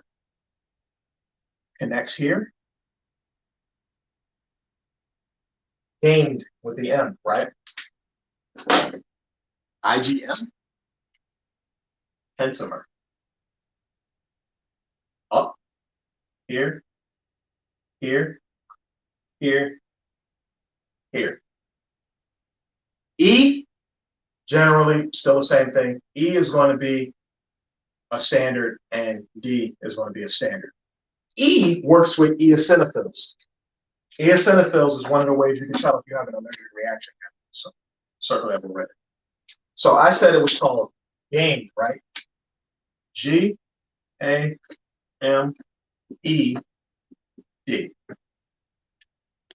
Now you can imagine when you guys are looking at antibodies in the body, they always teach you about that regular Y shape. What they don't teach you about is the fact that it can come in multiple forms. And I'm not even done yet, right? If this is a virus, right? And it's got this DNA, RNA, whatever, inside of it, right? Because like I said earlier, with the cell, this is going to fuse, there's going to be these spikes on the outside, right? And this is going to be the spikes that attach to your cell and helps to create a bridge, because this nucleocapsid, or this capsid outside the virus, has got that phospholipid layer. So it's made with the same materials as your cell edge. So because it's made with the same materials as your cell edge, it's going to cause it to be able to bind, create a bridge, and inject these genetic materials into the cytosol, where your body's going to turn it into a protein. And that protein causes the machinery that has a shape and a function that causes the damage in your body. And the damage being caused, manifested where you can feel it, is called symptoms. And so what the antibodies do, if it were a G, its job is to neutralize by blocking the spike so that the spike can't bind. That's why when your body finds the proper information, the proper antibody, it throws out a bunch of them so that it can connect to all the viral bodies moving around. And once these viruses are neutralized and tagged, something called opsonization happens. Opsonization kind of makes them tastier to the white blood cells, but these tag them so that your white blood cells can come in and destroy them, usually plasma cells. All of these different ones are related to the plasma cells. A plasma cell is a matured B cell. When a B cell learns of what the attack pattern is for something, it becomes a matured plasma cell, and it has the ability to throw out all these different types of antibodies. Now, I heard this before, right? But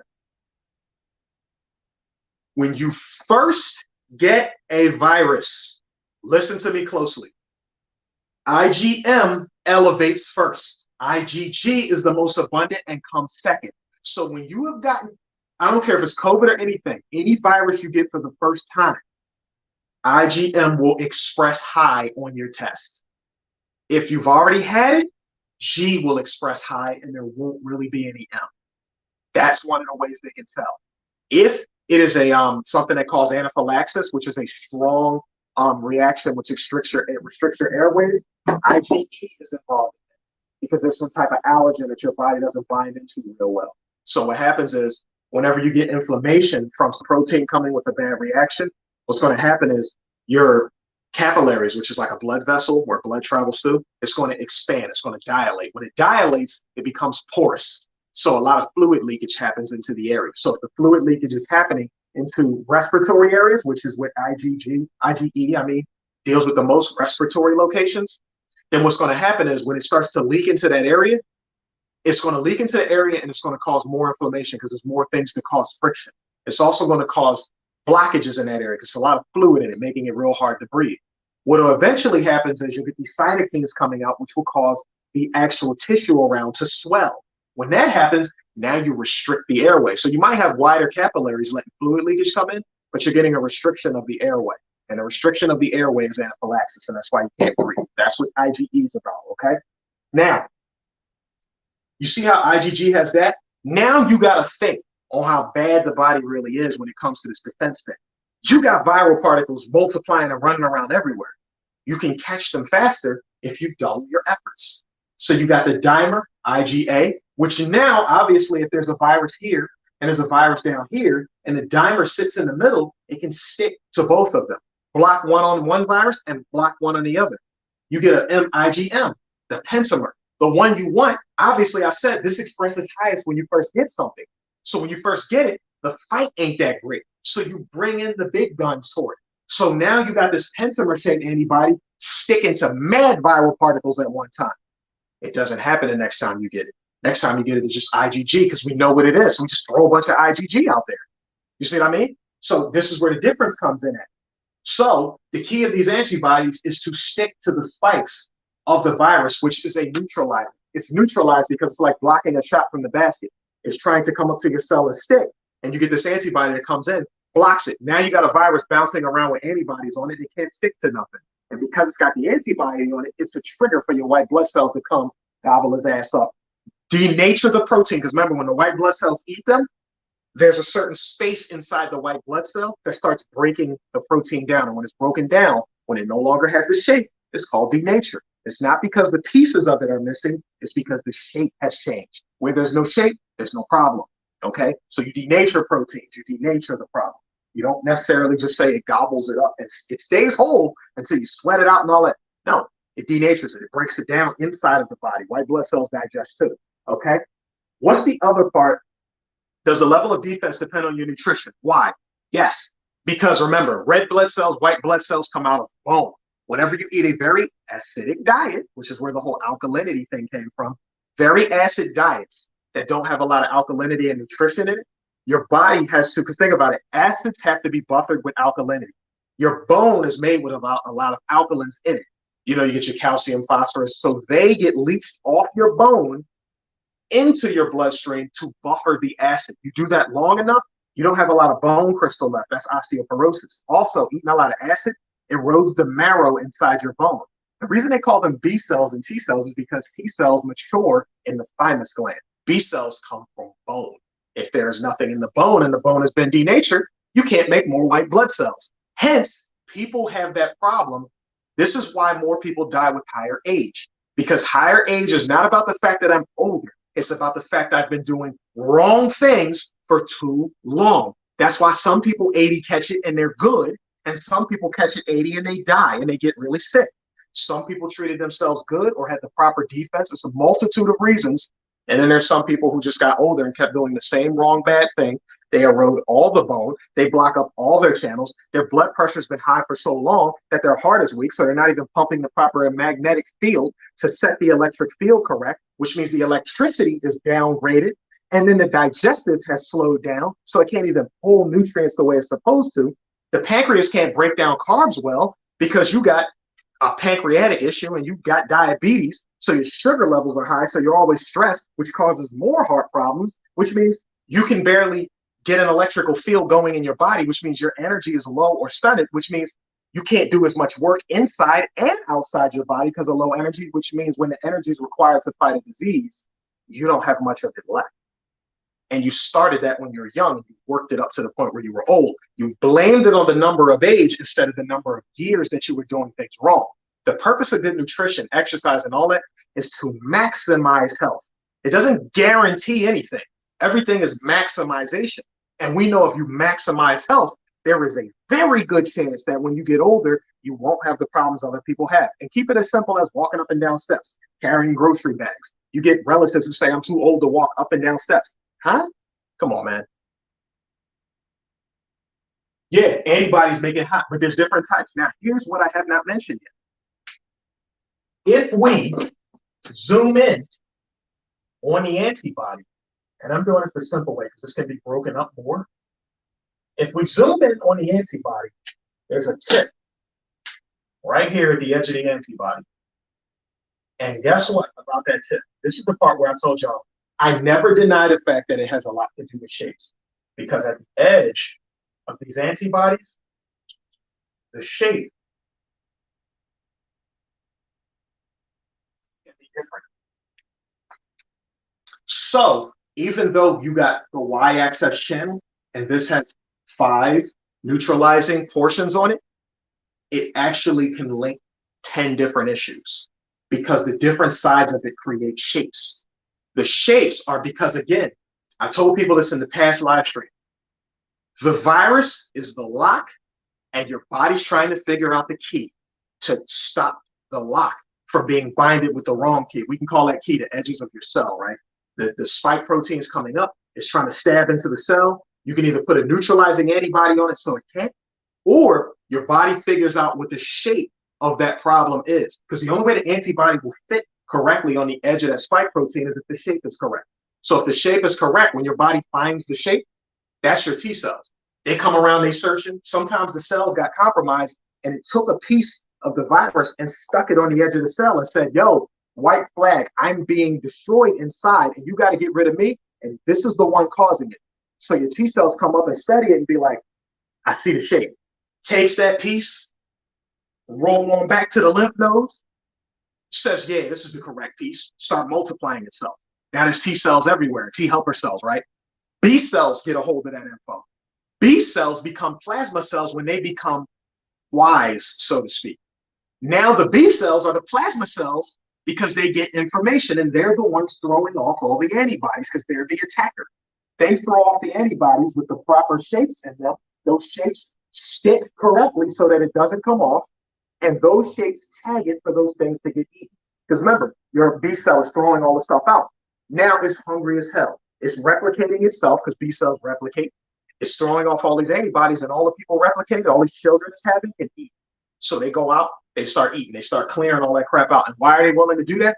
Because they live in your body, and your body actually feeds them. So it's going to protect the world that it's in. War, baby. That's what it is. What we got? Right, like different screwdrivers for mobile phones, different SIM cards for different cameras, or memory cards for different cameras. Using a socket wrench with a different size tag on the end of it, a bunch of different stuff, right? But yes, that's the part people don't understand. There's different types, and lots of these can come through the milk when the child drinks from the mother's nipple. That's why breastfeeding is a big deal if the mother is able to do it. Most can, but there are some who have issues. The baby won't latch on for whatever reason. We find more of these problems as technology and advancements advance. Like they solve problems, but then they cause other problems. And now we're noticing the sick numbers are going wild, and they're just trying to say it's the atmosphere. It's like, come on, bullshit, right? Yeah, lots of whys everywhere.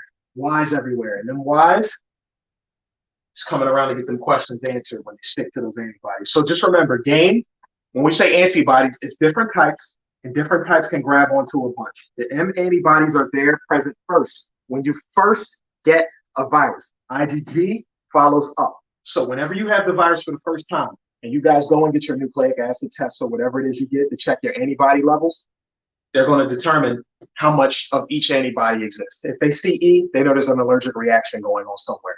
If they see M and G at the same time, it's a brand new virus. If they see elevated G and they catch it early, they're going to assume it's a virus you had before. Then they sequence it, they find out which virus it is you have, and then they can check your antibody level. How much are you throwing off versus how many viral titers you have, right? Titers being the thing that they're counting, okay? So that's where you at. What if the virus doesn't exist? Then what is the scenario? That was why I was reading the that book, The Invisible Rainbow. But the Invisible Rainbow didn't even with its electrical theory, it didn't deny that some type of viral material exists, because you have to ask yourself, we know there's frequency. Like I haven't gotten into this in here, but I know where you might be going with it. We know there is a I forgot the term for it, but it's a frequency thing. Like when you're around someone who's putting out certain feelings and energies and stuff, the human body next to it can read that. Because remember, I said earlier in the thing, we're all connected. So there's a couple of ways to answer these things. It's just that when we're fighting the status quo, you can't fight it with something you can't back up. You only have theory that might be plausible, but they're like, yo, we're in the middle of a pandemic. I ain't got time to debate with you when I'm trying to heal people. You can't stop me from what I'm doing if I have an answer and you just have a theory. So you can't do that. So we can come up with the theories, but we have to prove them. I can agree that Wi-Fi and electronic levels within the atmosphere is a problem. Tesla even said it would. Tesla said we needed to take a 30-foot copper rod and ground it into the earth on the Schumann resonance so that we can run all electricity on the Earth's frequency. It wouldn't be running as much juice and power, but we would have the potential to do whatever we wanted because it would match the Earth's frequency. Well, Edison didn't want to do that. They laughed at him. They took all his money from him. They gave him enough to live the next 40 years of his life outside feeding birds, not doing any more science. So they went and continued with the money rule, which is like, we're going to use this alternating current to build our grid. They grounded every damn thing together with all these different levels of electricity, electric smog, as we call it, every damn where.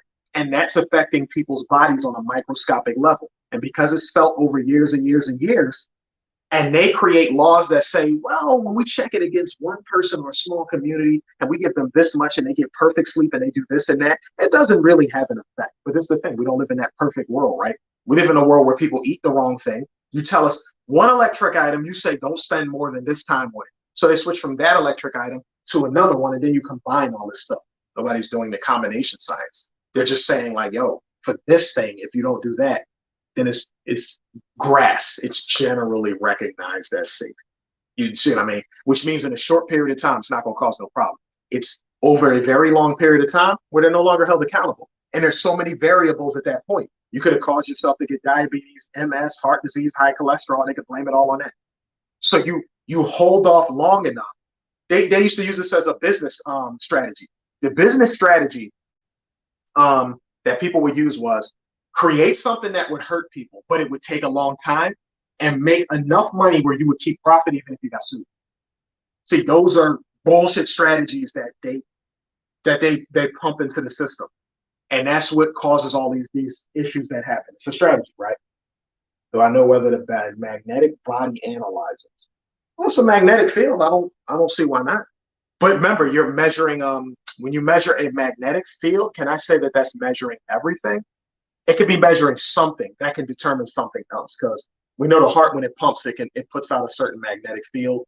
And anything that runs electricity is going to have a magnetic field around it. So if they can determine the field and strength your body should have, and they see you're below that, then that can make a determiner of something. So it's not a case of it doesn't work.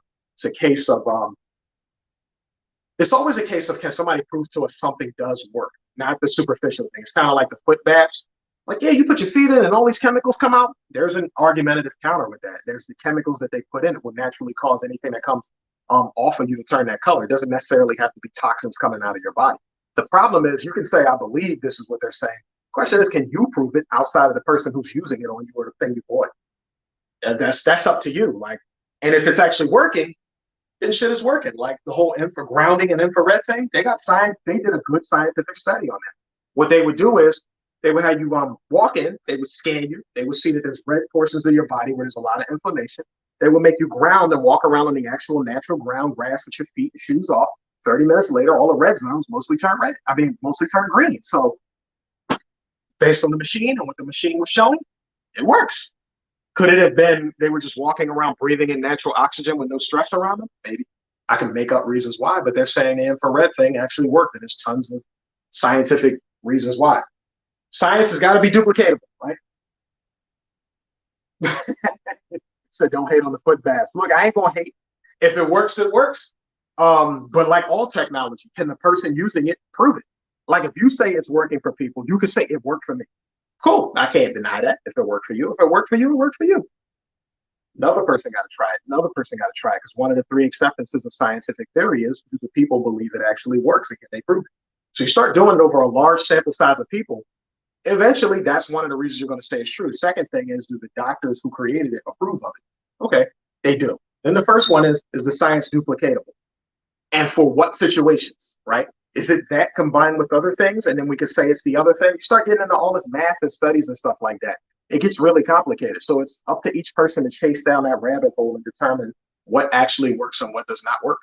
Because for one person, like for me, a lot of sicknesses I get, I am huge on ginger. Maybe it's because I know my body well. Sometimes I know it doesn't have to be highly complicated. It's a virus. Like, I know so much about studying viruses. I don't know as much as a virologist because it gets really deep, but I know the basics enough to know why heat exists. And like everything that has to do with healing from a coronavirus tends to be connected to heat. And digestion is a way that pulls energy. When you eat, that actually takes away energy you could be using to defend yourself. That's why eating is not such a good idea. So if you're going to eat, make sure that what your body eats and it starts to break down imparts a benefit. That's where herbs come in. That's why I like ginger.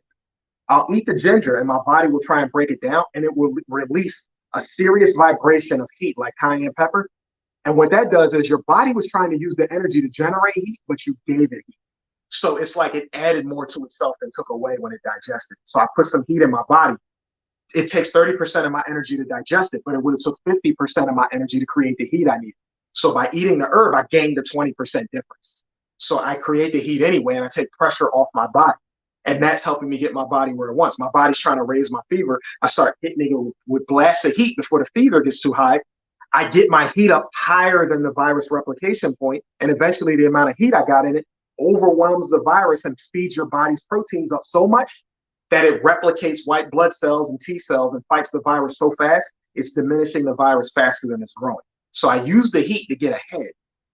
And so my whole thing has always been the warm shower, bundle yourself up, get you a little ginger. If you like it in tea form, cool. I like to cut mine out in the size of a roll of dice, chew on that joint, swallow it, take my shower, bundle myself up, go to hell to sleep, and I don't wake up till my body wakes me up. When I wake up, I don't drink cold water, I drink warm water. everything warm, everything heating. And I repeat that process.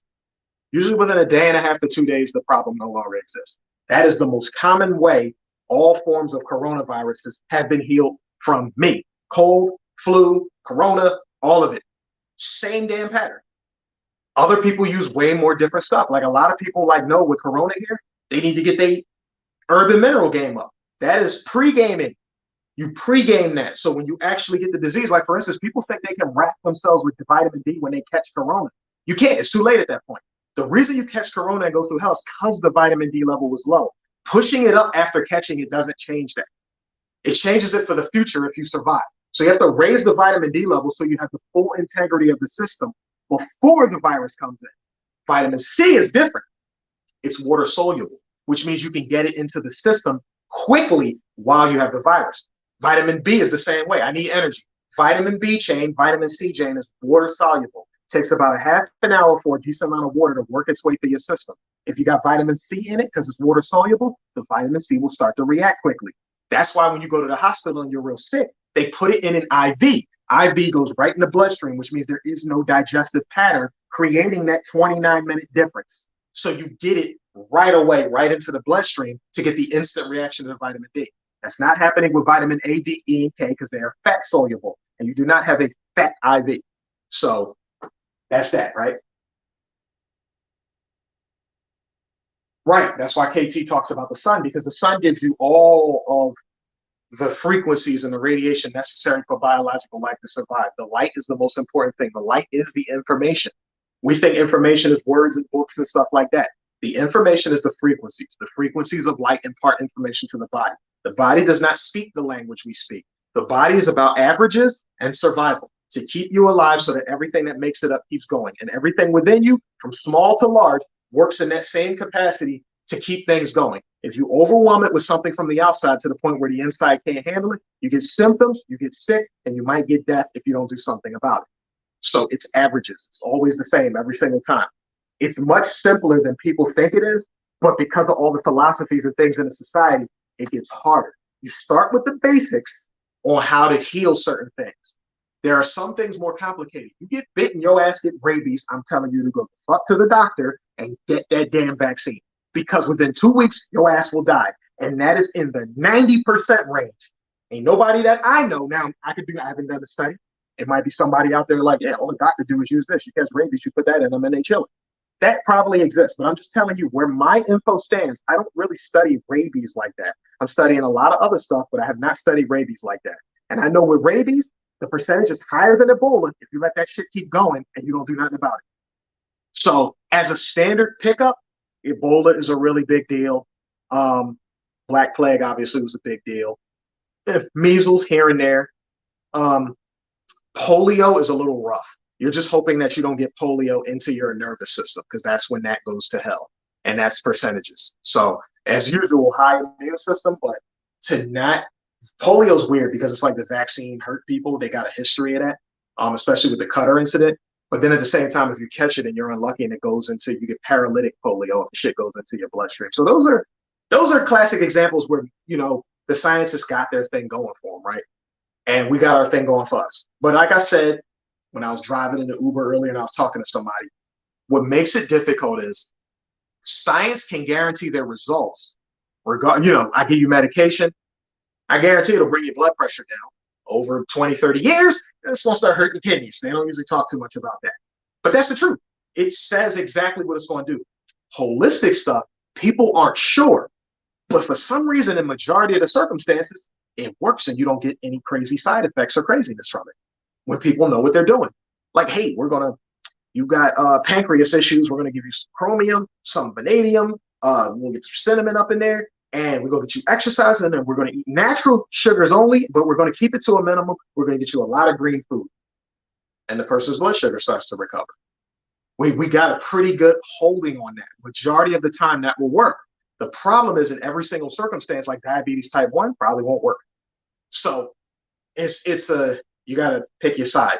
Certainty of being a doctor, but it's going to be treatment. And the treatment will help the body do what the body needs to do, but there's no guarantees. It's like chemo, right? With chemo, bald hair, throwing up, Then they got to put something in your system that keeps trickling it. They tell you it's never going to go away. It's 5-year remission and 10-year remission. They keep talking about remission. With the herbs, you can't guarantee you'll get the same result to keep people living longer. But for some reason, in a large portion of people who know what they're doing, they reverse it completely and the shit don't come back if the person maintains the lifestyle. Like they actually get rid of the cancer. But we know in the medical world, they just gonna call that remission. It's in remission. Like it's evaluating, like we're gonna find another way to come back. That's the human. When you get rid of cancer, there's usually in the higher stages damage in the body, which lay a track for the cancer to come back to that spot quickly. Especially when you have a lot of cellular damage in your body, you don't have the fighting force you had when you were what they were calling younger, right? Or when you were healthier. You get a lot of damage to your cells and a lot of scarring. That's less cells to fight. So obviously, in a short period of time, the thing can come back. So when it's time to change that diet and change that lifestyle, once you get that high level of cancer, you are stuck doing the healthy thing. There is no, go to party, get a little something, moderation and all. Fuck that. Your ass had stage 3, 4, sometimes 5.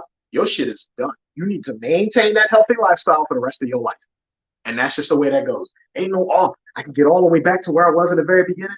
Maybe, but that's going to take a long ass time to do, which at that point, you should be on the healthy diet. All right. What else we got, y'all? Is that it? Are we good for the day? Don't forget, for those of you who are here, my wife, she was in the chat for a little bit. We have around about late February, about the 19th. I want you guys to go to Eventbrite and look up the Llc Boot Camp, virtual boot camp, the Llc virtual boot camp. And there are 4 classes. Each class has a cost to it, or you could pay for the whole thing. It's a 2-day event, and it's going to teach you how to start a business. If you started one, it's going to teach you how to structure it properly financially, help you deal with the taxes and everything. If we're going, no more we trying to get it cheap and free. Somebody in the community who is an expert at the shit is offering it so that you can set the business up and do it right. And you don't have to worry about the questions later, especially the tax part. Everybody want to open their own business, do it the way they want to do it so they can have quick money up front. Don't set the structure correctly. And then come tax time, say, how can I dodge and get rid of it? Do not do that. If this is the year where you're getting money, you're trying to own a business, have an LLC, a corporation or something like that, you go to Eventbrite, Llc Boot Camp, virtual boot camp, pick the class you need or pay for all of the classes and get that information out the way and write it down or replay it so you can structure it the way that you need your business so you don't have these so-called black business problems, Wesley Snipes type shit.